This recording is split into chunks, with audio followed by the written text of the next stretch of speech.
If you struggle with shyness or social anxiety, check out our free No BS training course with actual useful advice you can do from home.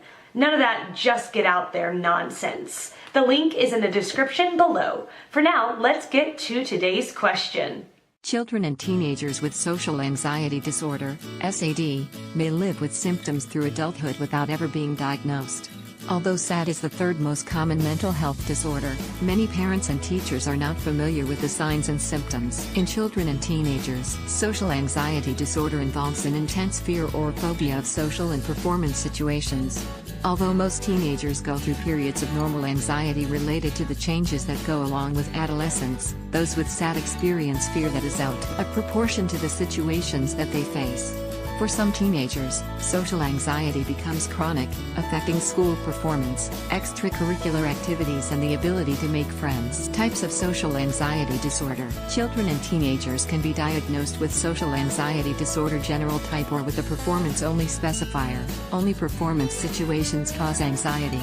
In addition, selective mutism is a disorder related to social anxiety that tends to be diagnosed mostly in children.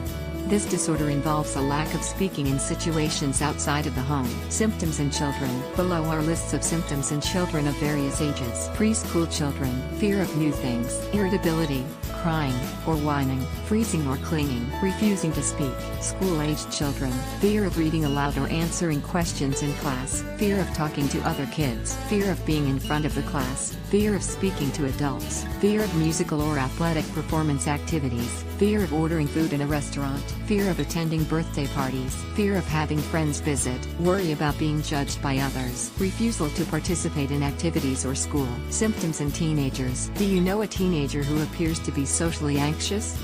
If so, review the list below and see if it describes the teenager about whom you are thinking. Not all of these behaviors necessarily reflect SAD. If you recognize someone when reading this list, consider helping them seek further evaluation. Temperament. Look for a teenager who is quiet, keeps to him/herself, becomes more withdrawn if encouraged to talk, is hesitant, is passive, is overly concerned about negative evaluation, fears being embarrassed or humiliated, crosses his/her arms, keeps his/her head down, displays few facial expressions, has nervous habits such as hair twirling or fidgeting. School behavior. In school, a teenager with social anxiety disorder may display the following behaviors. Potentially does poorly in school, doesn't raise his/her hand in class, avoids classmates outside class, fears performing in front of others/public speaking, fears speaking up in class, is uncomfortable in the spotlight, sits alone in the library or cafeteria, is afraid to ask the teacher for help, is afraid to walk into class late, may refuse to go to school or drop out. Behavior with peers. Look for the following behaviors. Is uncomfortable in group settings, has few friends, is afraid to start or participate in conversations, is afraid to ask others to get together, is afraid to call others, avoids eye contact, speaks softly or mumbles, appears to always be on the fringes, reveals little about him/herself when talking to others. Teenagers with social anxiety disorder are at a disadvantage in all areas of life. They may perform poorly at school and may have trouble attending classes. Students with the disorder are also less likely to make friends and participate in extracurricular activities. Those with severe SAD may drop out of school or refuse to leave home.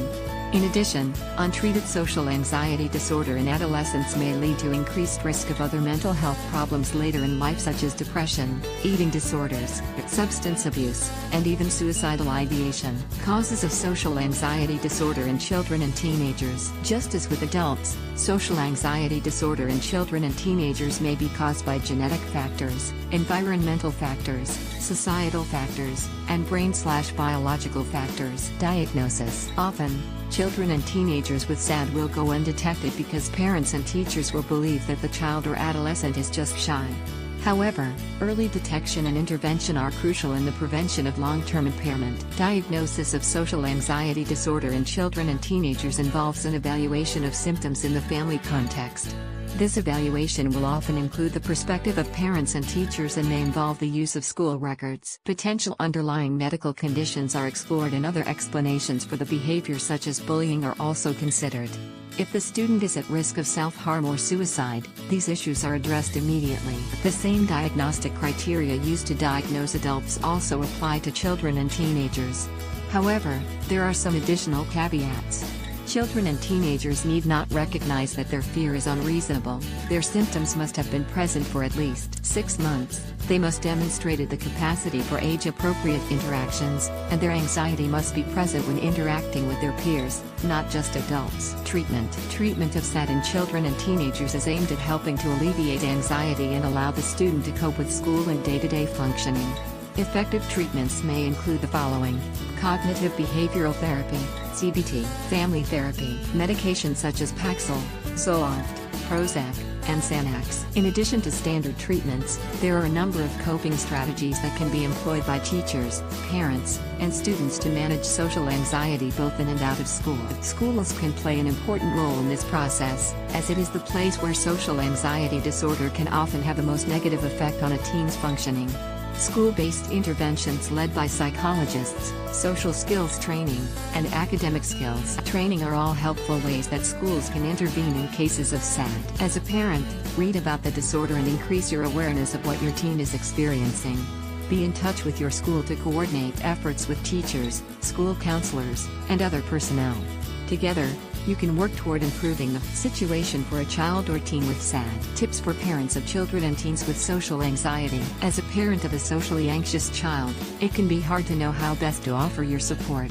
Below are some ideas on how to best manage your child's social anxiety in a constructive way. Give your child or teen chances to expose him or herself to feared situations. Don't speak for your child or teen and offer praise when a feared situation is faced. Choose realistic goals for your child or teen, such as joining a club or making a new friend. Then, outline steps that can be taken to achieve this goal. Encourage activities that help your child or teen to relax, such as arts and crafts, music, yoga, and writing. Be a good listener and let your child or teen know that what he or she is experiencing can be overcome. Remind your child or teen of past successes and build his or her confidence. Seek help for your child or teen if anxiety becomes severe. Some problems are too big for you to handle on your own and require intervention such as medication or professional therapy.